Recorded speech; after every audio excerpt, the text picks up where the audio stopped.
Thank you all for coming. This is the third speaker we have in our Let's Talk, or I should say Talking Public Affairs. Art Thiel of the Seattle PI and my colleague Joel Connelly will introduce him. It is a little difficult to introduce somebody speaking on a serious topic with whom I once engaged in a ponderosa pine cone fight on a hike. Ponderosa pine cone fights are interesting in the fact that when you have three people, the chances for betrayal or two gang up on one are practically endless. But Art had actually, in the 29 years or 30 years that we were colleagues together in the PI, perhaps the most difficult job in the building. And that's not, I'm speaking as a political writer because he was the critical sports columnist, the person who wrote honestly about things such as greedy owners, such as June swoons, such as quarterbacks that were failing and so on, and got a great deal of brushback. When he wrote critically about George Arduous, the owner of the Seattle Mariners, our publisher was involved in attempting to keep the team in Seattle. When the Ackerly family, which owned the Seattle Sonics, the Billboard Kings here, wanted you and I to pay for a stadium for the team in which to play, Art meticulously went over the proposal that they had and the subsidy that they were giving and gave it an immortal nickname, the Act Dome. As a result of this, as I recall, he was banned from the buffet at Sonics games that to which other sports writers were invited. He has covered Olympics all the way back to the 1988 Calgary Games. We were telling stories about the famous East German figure skater Katrina Witt at dinner earlier. In private life, Art has hiked with Tim Egan and myself, and also is a skilled kayaker, and perhaps in an analogy to what his job was at the PI, he's kayaked Glacier Bay in Alaska, where only about 20-25% of the icebergs are above water, and they can turn over at any time and drown you. Newspaper publishers are not unlike that. He's also, for instance, done something that I did and loved for a long time, kayaked the Sakine River down from Telegraph Creek into Wrangell and St. Petersburg in Alaska. And again, pioneered also investigative sports reporting at the PI, with the story of a infamous senior prom night for two starters in the Mercer Island High School basketball team, of which the less said perhaps is the better. Anyway, with all of that, I do not want to follow in the tradition of self-congratulatory town hall moderators, and instead will simply shut up and give you Art Thiel.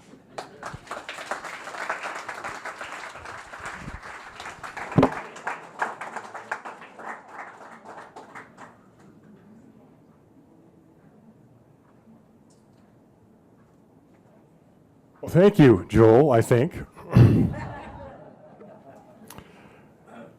As Joel mentioned, we've been colleagues for a long time. I do lead Joel in one important thing. I've actually killed two newspapers, and he's only killed one. I did the Journal-American in Bellevue before I came to the PI and killed that one. So, and I also had a digital website, SportsPress Northwest, from which I'm delightfully free of now, so I can come and see all of your cheery faces, and I have to put up with looking at Joel here for the whole thing. Actually, Joel, I've forgotten about the pinecone fight. Thank you for reminding me who got ganged up on. Wow. And I've always admired Joel's political reporting, and I've also found utterly contemptible his affection for Notre Dame football. I've always enjoyed Joel coming by my desk at the PI and making some wry post about the miserable Husky dogs, which I have no rooting interest in, but he thought he'd try to bother me anyway, and I'm pretty well bulletproof. The only problem is I don't have a good comeback because Notre Dame has won all 8 of the games against Washington. And not that Joel would ever bring that up in a public forum, but I just thought I'd do it for him. So anyway, thank you, Joel. Thank you, Sam. And thank all of you for showing up this evening. And I hope I can do my best to bewilder and confuse all of you about the situation in major college sports, because you'll be just exactly like me then.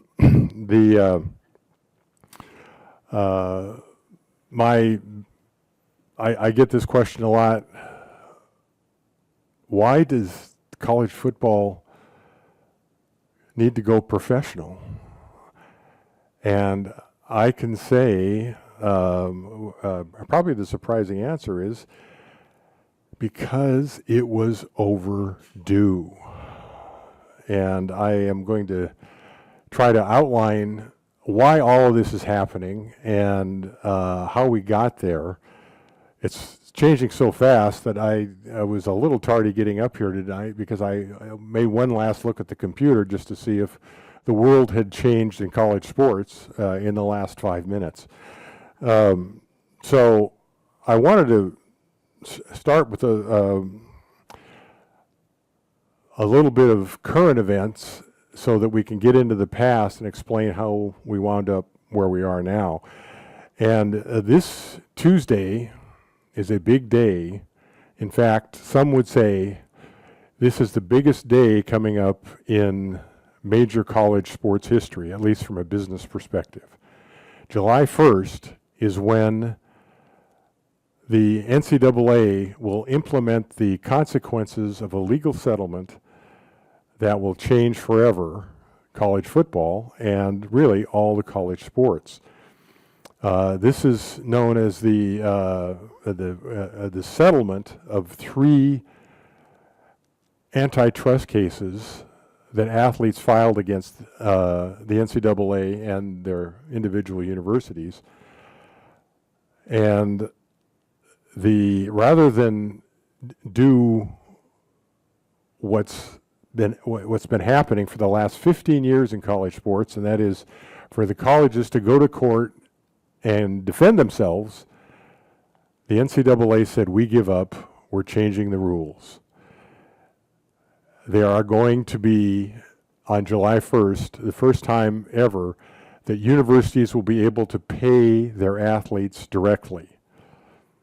And they're paying them up to, this year, up to $20.5 million for the entire athletic department. That's what the University of Washington is going to do, and that's what most of the major power teams are going to do. And it's really, I know it's upsetting to a lot of traditional college fans, but the thing that always upset me as a beat reporter for covering the Huskies, I've covered the Sonics as a beat reporter and the Huskies, as well as the Mariners, and then I became a columnist, and I've had exposure for 30 years or more to the athletes side of the case, and I tend to come down on the side of the athletes in this thing because their labor was making the university a whole lot of money, and in a capitalist society, we have problems with that. And the reason we have that problem is because we've locked on to this notion of amateurism. And amateurism is a really interesting concept, not only just in capitalism, but in the world of sports history. And so what I wanted to do was take you through 3,000 years of history in about 5 minutes. So I would advise you to put on your seat belt and make sure your tray tables are in upright and locked position.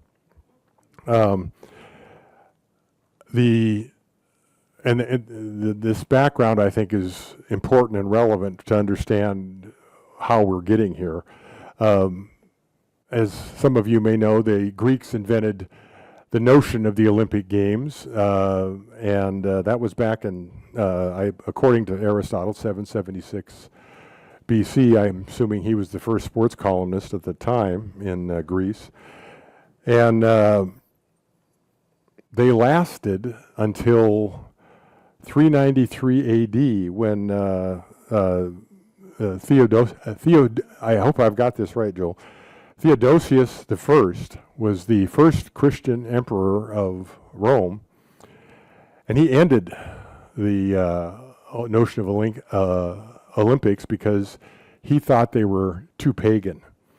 And I'm certainly glad that Theodosius died before he saw the 2024 Paris Summer Games, because that was, well, pretty high decadence there.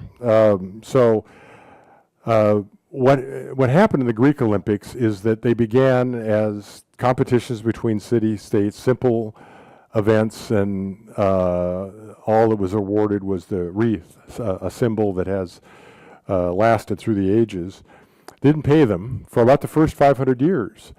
But this got, the games grew increasingly compelling for the various city-states in Greece, and prizes that began to be awarded to the winners of the events. It might be land, it might be a slave, it might be other military armaments, and eventually gold.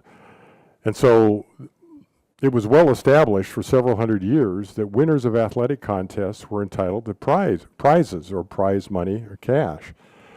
And when the Olympics ended, there was a void for many years before spectator sports started getting interesting again in Victorian England in the 1880s, where the landed gentry would have various competitions open to all, and it was a pretty robust scene, except that the patrons, the royal court, and all of the other parts of the aristocracy were losing the events because they were competing against laborers and workmen who all were physically fit and much fitter than the royals. And they said, how do we get out of this? And they came upon this idea, how about if we have no more prizes, no more money? And it worked, because all the tradesmen and the workers, they needed the prize money to get ahead in life. And they couldn't afford to spend all that time training for nothing. That is where amateurism came from. Not some high and mighty encyclical or some religious machinations. It wound up being popular enough that in 1896, a French aristocrat by the name of Baron de Coubertin said, we want to do the Olympics again. Let's do it in Athens, and let's pay no money to the athletes. And that's where the modern Olympics began. And it began, and when spectator sports then were coming to America, baseball was around since the 1860s, college football in the 1880s. By 1920, the University of Washington had built a 30,000-seat stadium on the shores of Lake Washington. The same place it is, Husky Stadium is today, allegedly the most beautiful setting in all of college sports. And 7 years after that, in 1927, Michigan built a stadium of 40,000 seats. It was a big deal back then. Such a big deal that a group of entertainers that I've always enjoyed, and I'm sure you have too, the Marx Brothers, decided to make fun of college sports. They made a movie in 1932 called Horse Feathers. And Groucho Marx was John Quincy Wagstaff, a faculty member who was elevated to the presidency of Huxley College, which was in a terrible state of financial disrepair, and he was ordered to come up with a solution. And Professor Wagstaff said to his assembled faculty in the movie, "Gentlemen, what this college needs, what this football team needs is a college it can be proud of." Thus the tail began wagging the dog. It has continued apace since. One of the most memorable moments about paying, well, I should say first that the Olympics continued not paying the players over the table, but they began the habit of paying them under the table. There were no official prizes other than gold, silver, bronze, but there were payments being made as far back as the 1930s. And there were payments being made in the 1950s. Some of you who go back in this area for a long time may recall a football player by the name of Hugh McElhaney. He was from Los Angeles and one of the best, he was the best in the country and is one of the best all time in Husky history. He was drafted into the NFL in 1950, the first player picked in the first round. And he went to San Francisco 49ers. He met the media there, and he said, he offered up an observation that has lingered long in Husky history, although not if you're necessarily like proud of the Husky tradition. He said, "I took a pay cut to come play for the 49ers." And it was true. One of Joel and I's colleagues at the PI, Dan Rayleigh, journeyed to talk to Hugh McElhaney, 2004, Henderson, Nevada. He was in retirement, and Dan wanted to find out, did that really happen? Is it true? And McElhaney, really for the first time, came clean. He said, yes, it was true. He said, every month of the school year, I would get a check for $1,000 for my wife and I, and it was signed by a different guy each time. And those were all the boosters of the Husky program that finally got the NCAA to put Washington on probation for recruiting violations. That was the first of many encounters the university has had with the overlords of college football who tried to rein in such miscreant behavior regarding amateurs. So that is that has been the situation for college throughout the 50s, 60s, 70s, and 80s.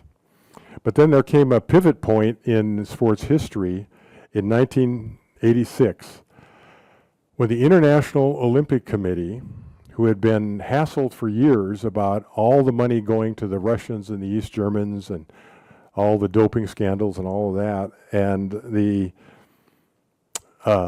International Olympic Committee said, amateurism is no more. All the organizing committees of every country are allowed to pay their athletes training expenses, pay them a salary, give them prize money for their wins, and prize money would be available for Olympic medals. That was the pivot point that college sports missed. Had they recognized what had happened, this mess that we're currently in would have been long ago resolved and long ago straightened out, but they whiffed. As a result, the NCAA was the only athletic agency in the world after that to embrace amateurism. All the athletes in all the countries in all the world were paying their athletes, finally, over the table, legally. But the only place was in American college football, where and the other college sports, because the universities were making a ton of money and didn't want to turn off that revenue spigot. So they've had any number of opportunities since 1986 to correct that imbalance, but the college presidents, the NCAA itself, and the TV networks liked it the way it was. And so they kept using the athletes' names, images, and likenesses in publicity, in video games, in television shows, and not compensating the athletes. They said, you got a scholarship. And I'm not about to doubt the value of a college scholarship, but it's not cash. If an athlete doesn't choose to meet the standards of the scholarship by going to class, it doesn't cost the university anything. They can give it to the next athlete who steps up. And frankly, most athletes didn't much care about classes. Now, some of you may have competed collegiately, and you probably don't, at least the ones I've talked to, say, well, I never felt exploited, which doesn't mean you weren't. And some of those athletes said, hey, if you're paying coaches $10 million to coach, how about me getting $1,000 for you using my name on my name and my jersey number on a video game? So athletes in the 90s and the 2000s started taking the NCAA to court, and they won every single time, including in 2019. They won a case that went all the way to the Supreme Court called the Alston case. And the decision was so decisive. This same U.S. Supreme Court right now, they went 9-0 against the NCAA. How many times has that Supreme Court gone 9-0 on anything?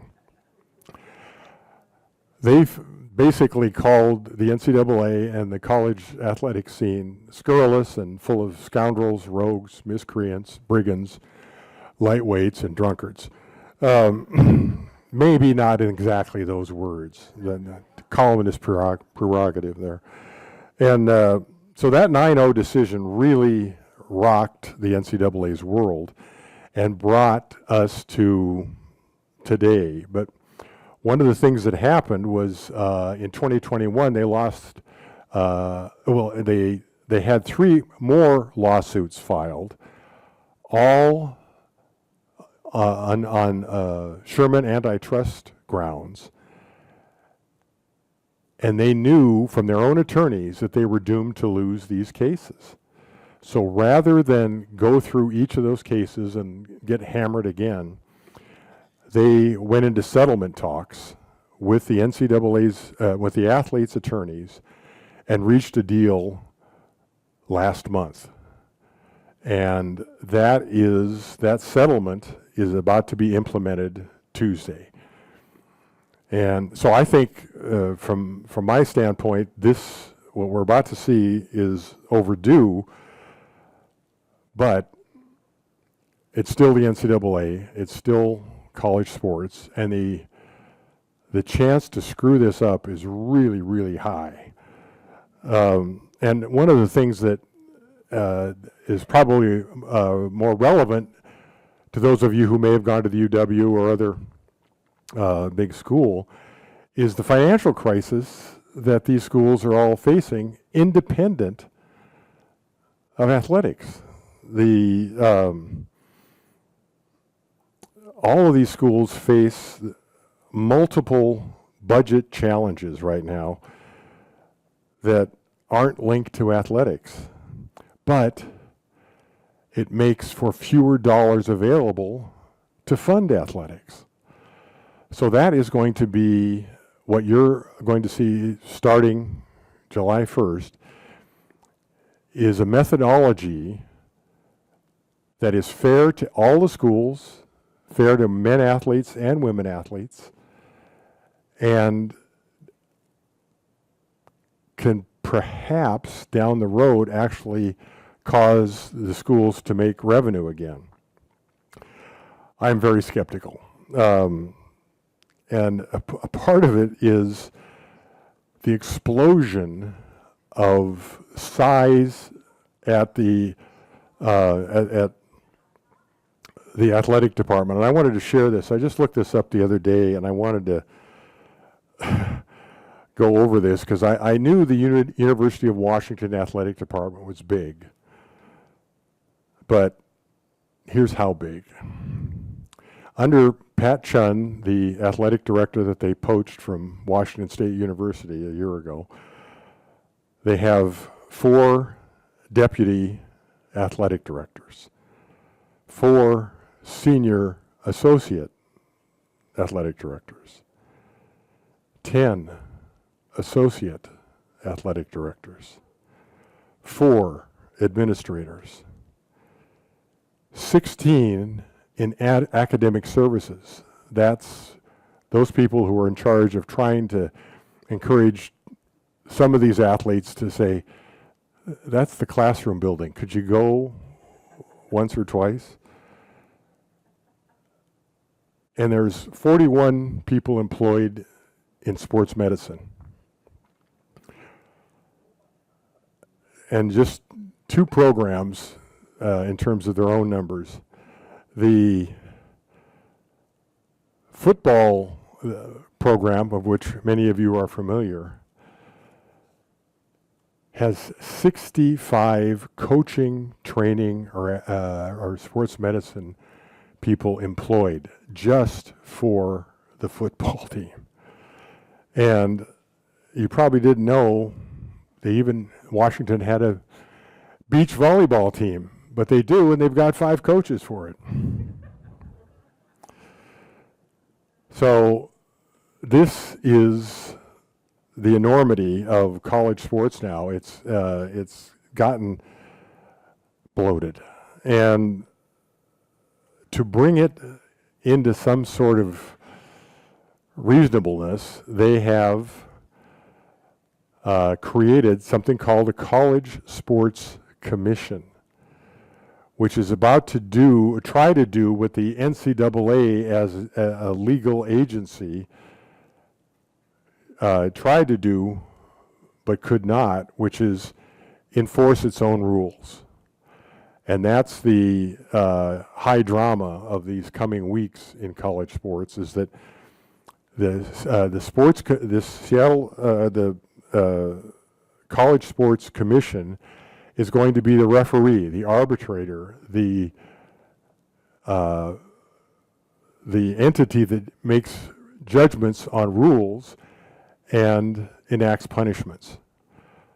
What all those are, we really don't know yet. It hasn't become public. They just June 7th, they named a commissioner of the commission, the head guy, the CEO, a guy named Brian Seeley, who's a lawyer of great repute. He his major claim was as senior lawyer for Major League Baseball, he was the guy who helped convict the Houston Astros of cheating when they won the 2017 World Series.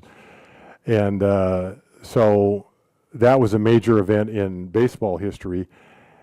And if he applies that same moxie to this position, there may be hope for college sports, because it's right now it is so fraught with competing interests that it's going to be a real difficult thing for this sports commission to manage, because not only do you have schools against schools, you have conferences against conferences. You have athletic departments against television networks who are supplying all the revenues, trying to convince the television revenues that people in Seattle don't like 8 p.m. kickoffs in the greatest setting in sports because it's dark and cold at 8 o'clock. And that's just one example of the kinds of things that have developed over the growth of the NCAA monster that has become ungovernable, because so many recruiting violations take place, and especially over these last 4 years, that's been the real nightmare. Some of you have probably read about the NIL money that's available. I just wanted to. There's a million examples, but and NIL money has been, for the last 4 years, the money that private donors give to the athletic department to pay players, to keep them eligible, however that may happen.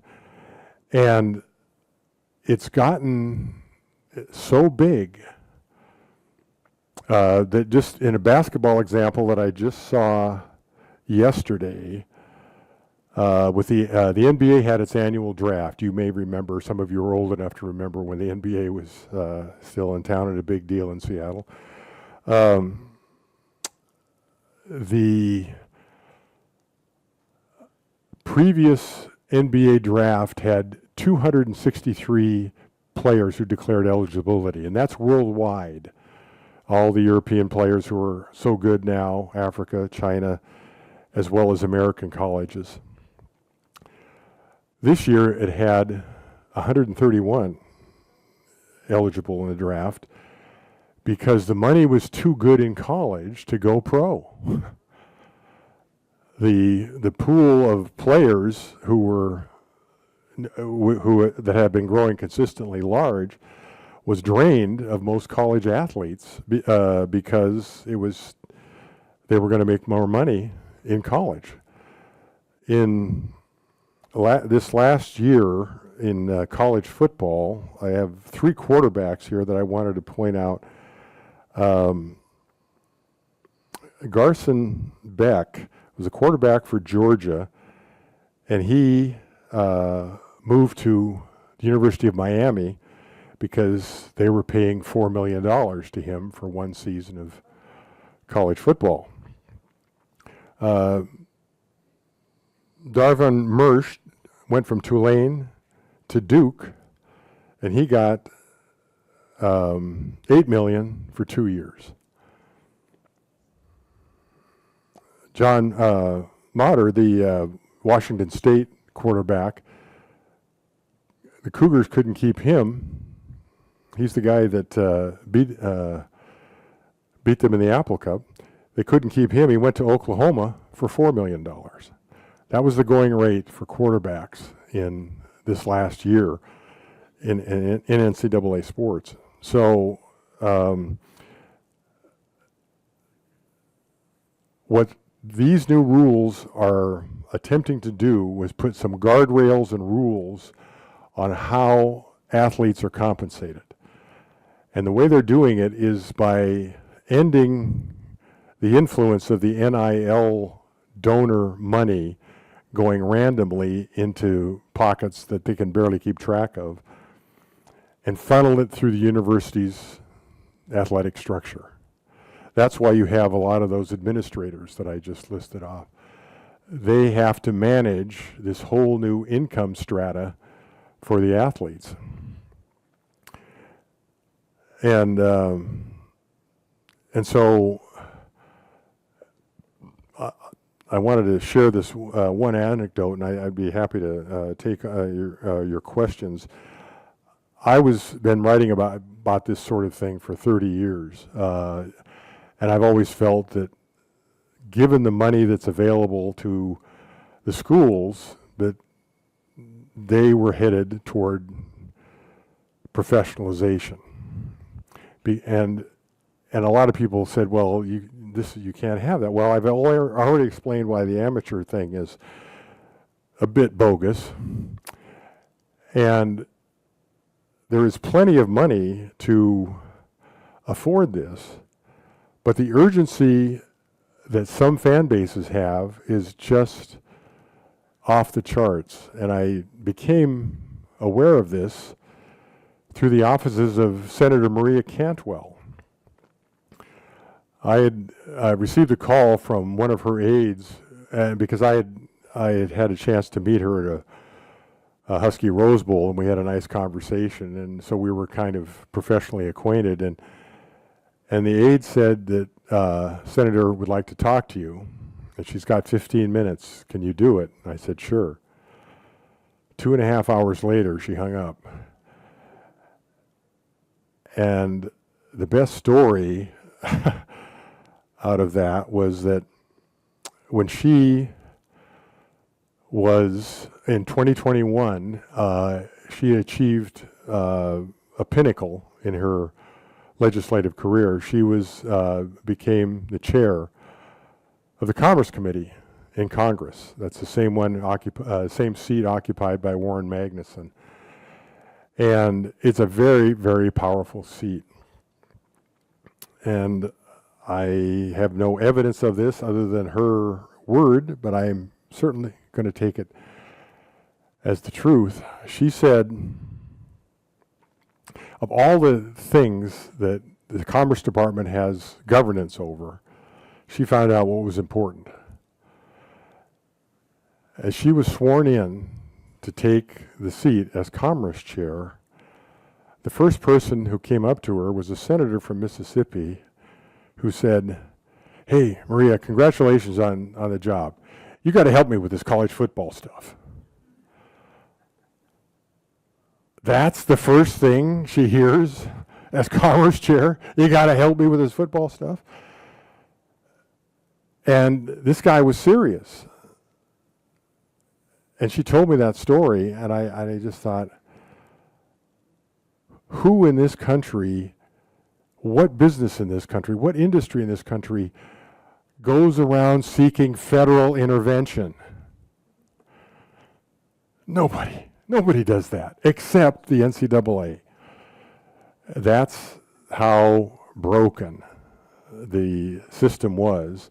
And that was 2021, the first year of this NIL renegade payment system. And the crisis was upon Cantwell, as she told me, that once the 9-0 ruling came down from the Supreme Court, all 50 states who had NCAA athletes said, we got to do something for our athletes in our state to give them a competitive edge. How do we get money to our athletes?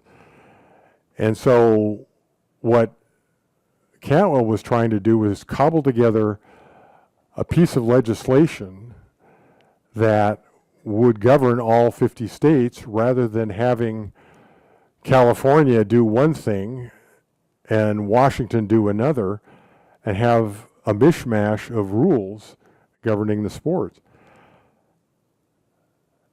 And a lot of that worst case scenario came through over these last 4 years. Now there's a chance for some difference to be made, but it's still going to be a very, very difficult enterprise because of all those competing, all those agendas competing against each other in the sport. And my aspiration is that something I'd written many years ago was that college sports are going to need a complete professionalization in which they become the entertainment unit of the university. And they are a separate entity that will rent the stadiums, the colors, the bands, the athletic trainers, for enough money to pay for all the non-revenue sports on a university's agenda. I think that would be the final fair, balanced, just element. But I know when I say that, people scrunch up their noses and say, how can that be? Because it's the only thing that would be fair. I think you can't be a little bit professional. You've got to be professional all the way. And I know that people will say, well, they're supposed to be there for school. Well, Hugh McElhaney pretty much took care of that in 1950. And that's what I think is going to eventually happen. I think that you're going to see the power conferences try to create in football the excitement that they have in the men's basketball and the women's basketball 68-team tournaments, where you have a month-long festival, people filling out brackets and treating it as a community party as opposed to something that bore some resemblance to sports. And so that kind of frenzy is what is the aspiration for the football programs right now. So I think what we're going to see is a division in sports between the haves, the semi-haves, and the have-nots. And the haves are going to be a group of 40, 48, 64 power brands, the big schools that everyone knows and everyone would watch even if you don't have a dog in that particular day's hunt. And the next block will be smaller budget schools. And the final group, I just don't know what's going to happen. But I do think there is some bit of solution here that we can take from British soccer, which is the notion of promotion and relegation. In British soccer, they have a Premier League of 12 teams, and then a second tier and a third tier of teams. Every year, the worst couple of teams in the top division are relegated, and the top two of the second tier are promoted.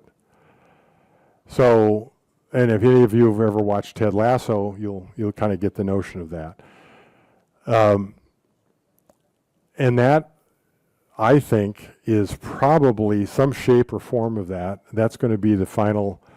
That's the final way this is going to look for most of the teams. And I think what we're also going to see is a lot of schools, smaller schools, giving up trying to compete in college football at that level because of the expense.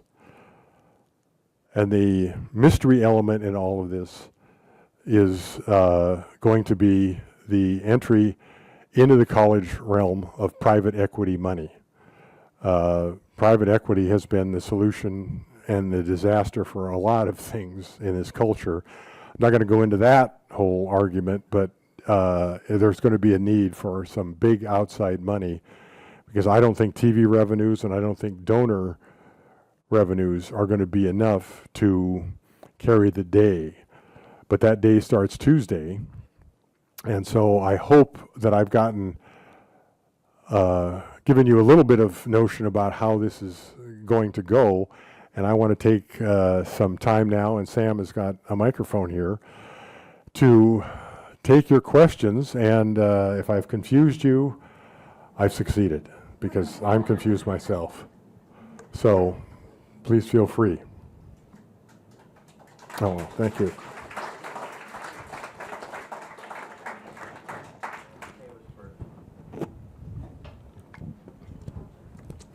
Well, I'm sick to my stomach with what you're telling me. I'm sick to my stomach with what you're telling me. Sorry. Sorry. Why not just have them be professional? I mean, it was my understanding, and I've been involved in sports as a voyeur and a participant at a level, but I did have a child that won a gold medal in the Olympics. Ah. So I have that background. Her husband was the head coach at a college rowing program for 51 years. You probably don't even know who has been the whole head coach at a college with Wow. the background, do you? Well, I know about the rowing programs at the university, and I've covered Olympic gold medal. Right. But do you know any coach that's been a coach for 51 years? Well, there's probably been one or two, but yes, that's a very impressive feat. Okay. So my daughter was an amateur, and she prided herself on the love of the sport. Right. You didn't even mention what amateur actually means. So are you saying it's gone? That people can't do something because they love it? They can do the sport because they love it, Yes. but amateurism was a term that was fraudulent regarding the business enterprise Right. of college sports. So why don't they just call, it was, I think most of us would agree that the colleges were looked at as a developmental program for people to go into the professional teams later on. Now, some of their athletes were amazing, Right. but why not make the whole program professional? That's what I was saying, that Yeah. that's where they're headed. Right. They can't do it right away. What we're talking about here, this July 1st development, is a transitory step. They're going from complete corruption to semi-corruption, and then we're going to get eventually to honesty somewhere, I don't know, 3, 5, 10 years down the road. But they've been told by the Supreme Court and every other court that's heard the cases that the NCAA is corrupt, out of bounds, and has no business denying these athletes compensation.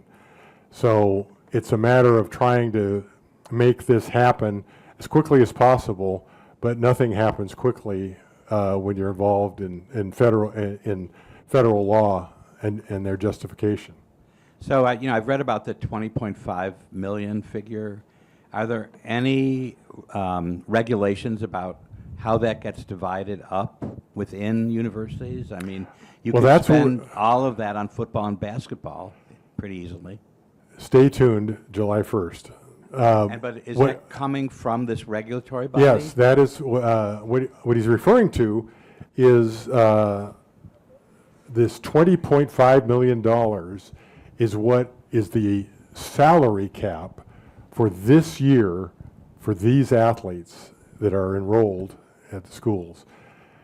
How that gets divided has not been officially declared, but the working model is that 75% of that 20 million will go to the football team. 15% will go to men's basketball. 5% will be going to women's basketball, and the final 5% will be divided up among the other sports. And just for your edification, the University of Washington has 22 varsity sports, and 18 of those sports are going to get out of this money about $1.98 each player. Once that reality hits home, now that's a working model, the 75, 15, 5, 5. The university did say, University of Washington said that their plan is 75 for football, 15 for men's basketball, 5 for women's basketball, and then women's volleyball and women's softball get a big chunk of the final 5%. And again, we're talking about a salary cap and how to divide those salaries. In addition, the NIL has not gone extinct. That is still possible.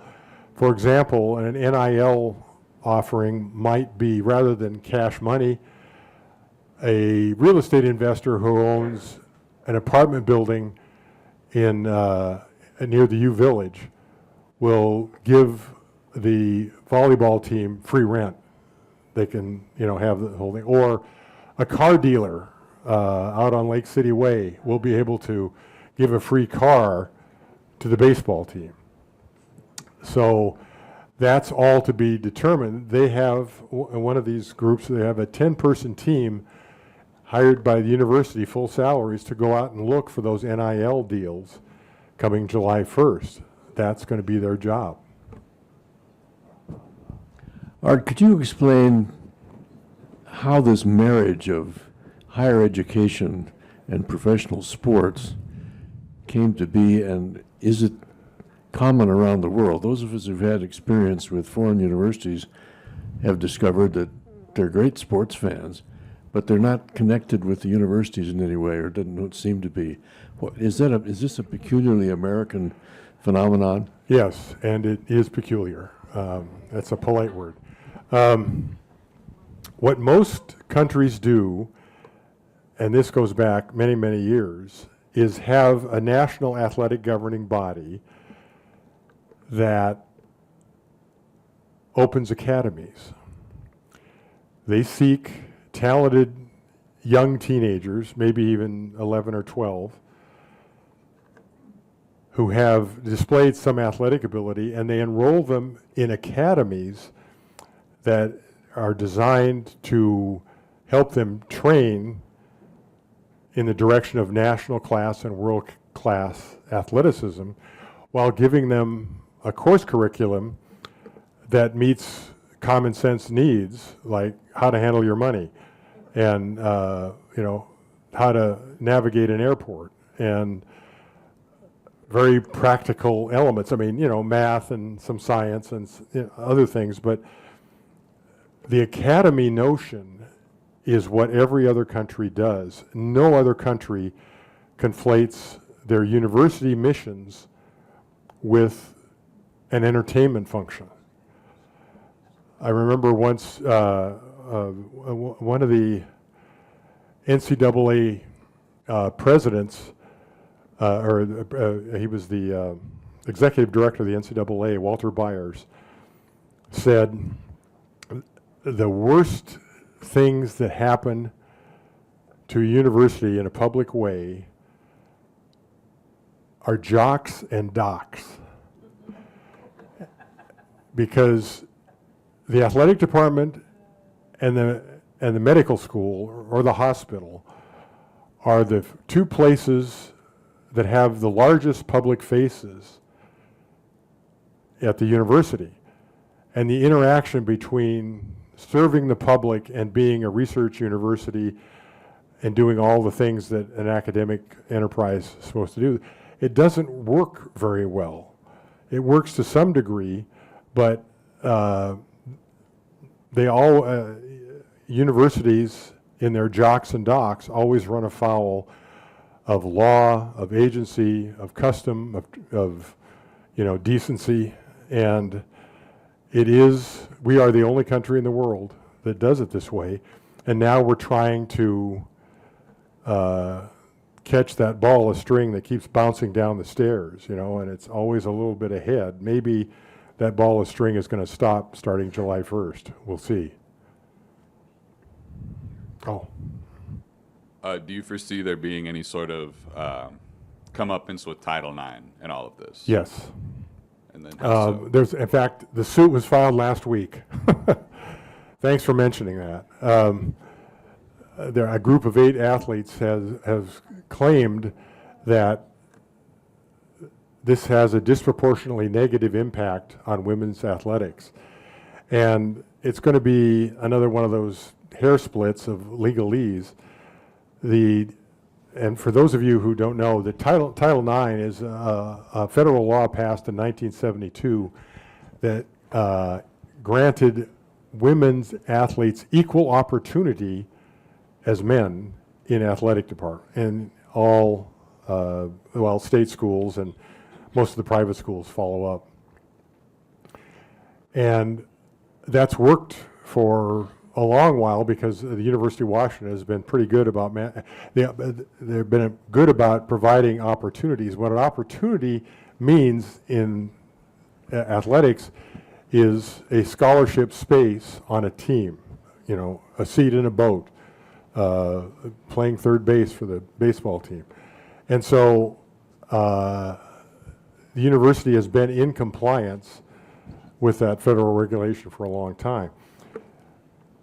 But the argument by the plaintiffs is that opportunity is one thing, money is another, and Title IX, the intent of Title IX should be applicable in terms of these women generating revenues with their names, images, and likeness, being entitled to compensation. So I'm not enough of a lawyer to say how that's going to play out, but that's the argument, basically, that the NCAA is going to say, we're giving you opportunity, but we're not obliged to give you the same money.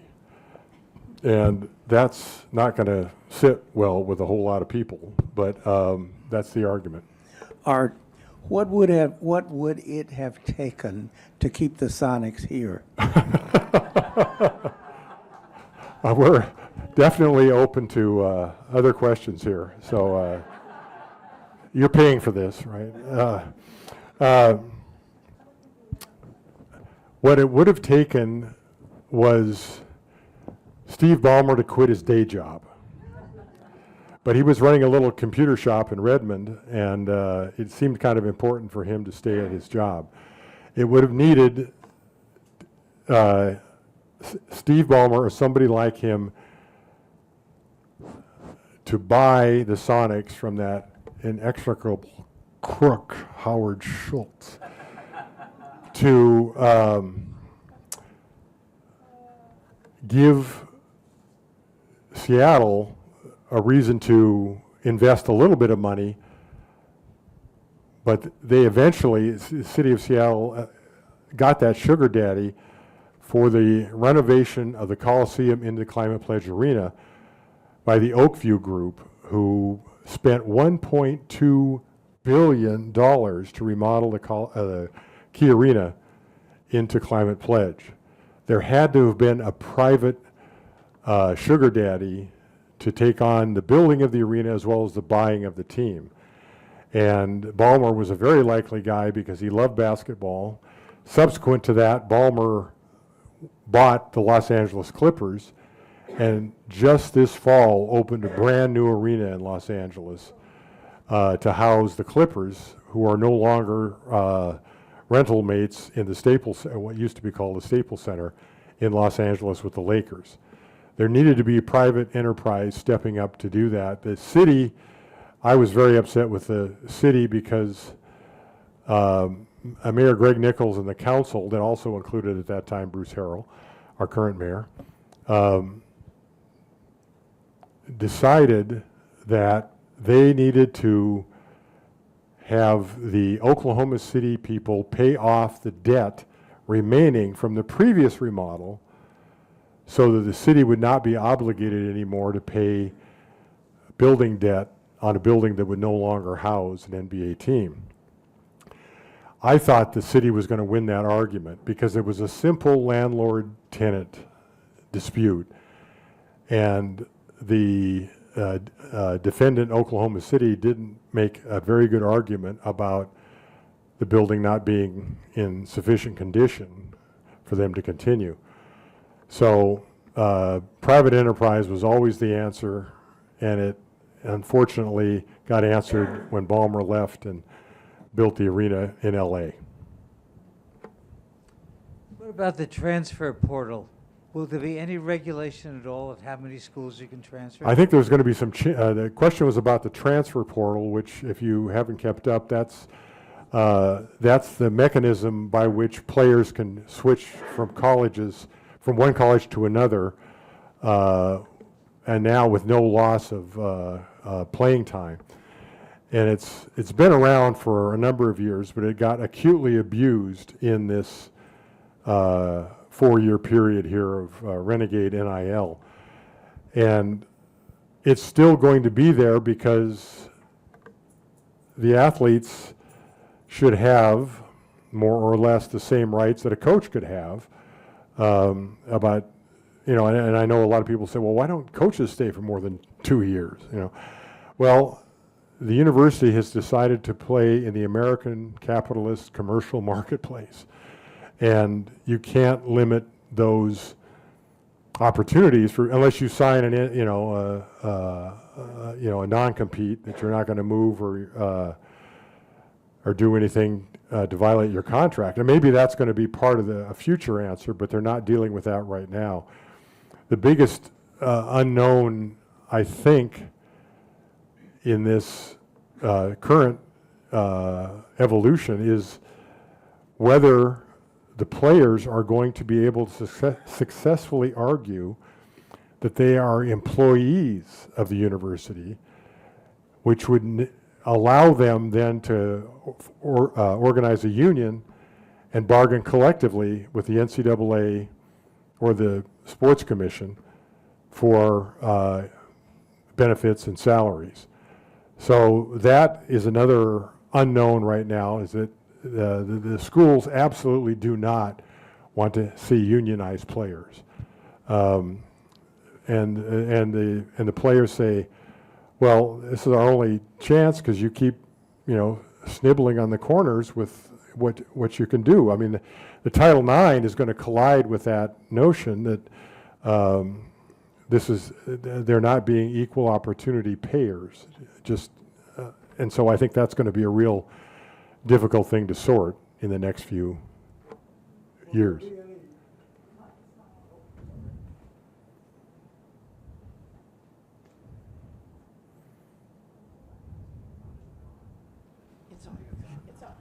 Okay. The expectation that college athletes will be of college age.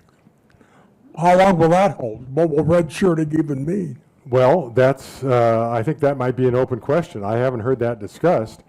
I know that I remember an argument a few years ago saying that universities take prodigy kids at age 12, if it's math or science or music, and, you know, so I suppose that's possible.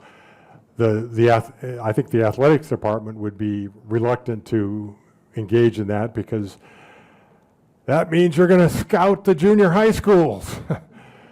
And already it's tough enough to do recruiting at that level. So I would hope that would not come to pass, but I think it's a legitimate question to ask if that of this settlement, to say, what's the floor? We know about the ceiling.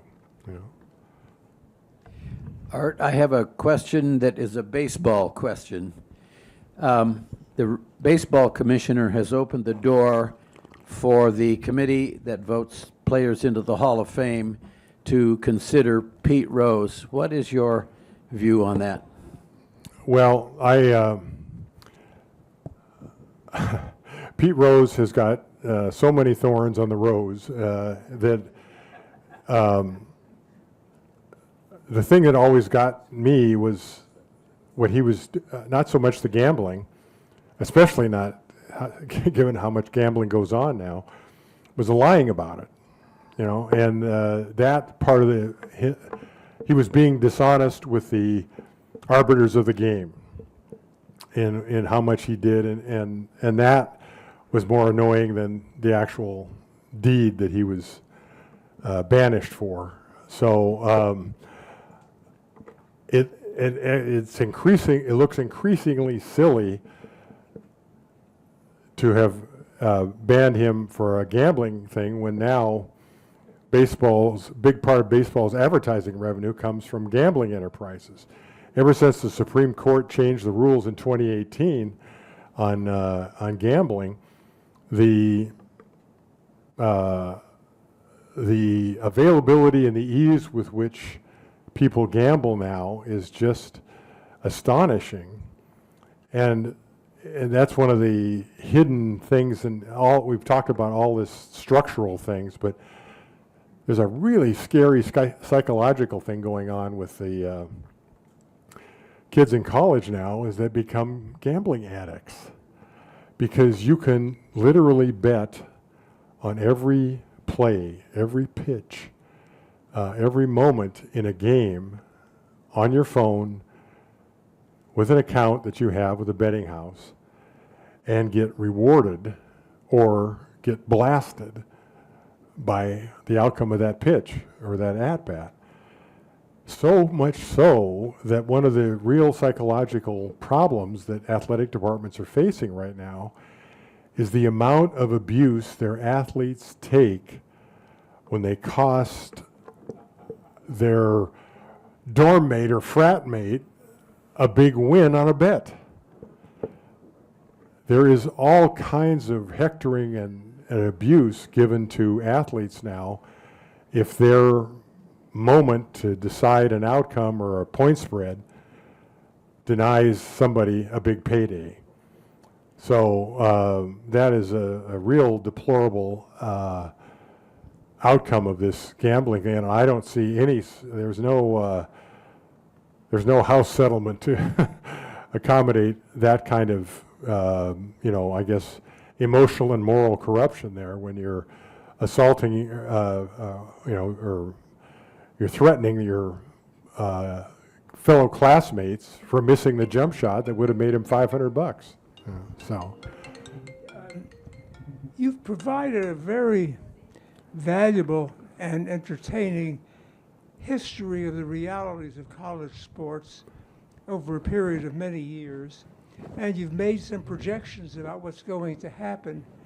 One of the things that I wonder about is, what do you think that is, almost forgetting about the history, because history can change, what do you think should be the case? Well, I think in a capitalist society, labor should be rewarded with compensation. That's a basic principle that we've had, and since the universities are deriving revenue from the labor of these athletes, that should be shared. And that's what the House settlement is doing. It's giving the universities the opportunity to share the revenues that they've created. And even though I think the last 4 years have been chaos, the idea of compensating athletes, and some people say, well, it just seems wrong about, paying athletes. And I was thinking, while they're in college, and I'm thinking, well, if you're a piano major in the music department at the University of Washington, you can go out and use your talents and give lessons to kids. I remember delivering a talk at a 500-seat classroom at the university to a group talking about this very thing. This was 10 years ago or more. And a woman asked me, why are we doing all these favors for athletes when I go home every night and give phone sex for 4 hours to pay my tuition? I did not have a good comeback. I still don't have a good comeback. But that's, in terms of a larger principle, I think that anybody who's earning money at the university while they're at the university, even if they're a beneficiary of a scholarship, are entitled to reap the benefits of their education and their labor. So, we've come to the point where we should wrap this up. A great deal of food for thought to take with us, and deeply grateful that you've been able to be here. Well, Joel, thank you very much, and I hope Notre Dame goes 3-8 next year. Thank you, everybody.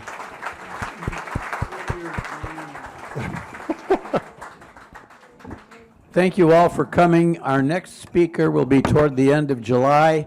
That will be Congressman Adam Smith, who is the ranking Democrat on the House Armed Services Committee.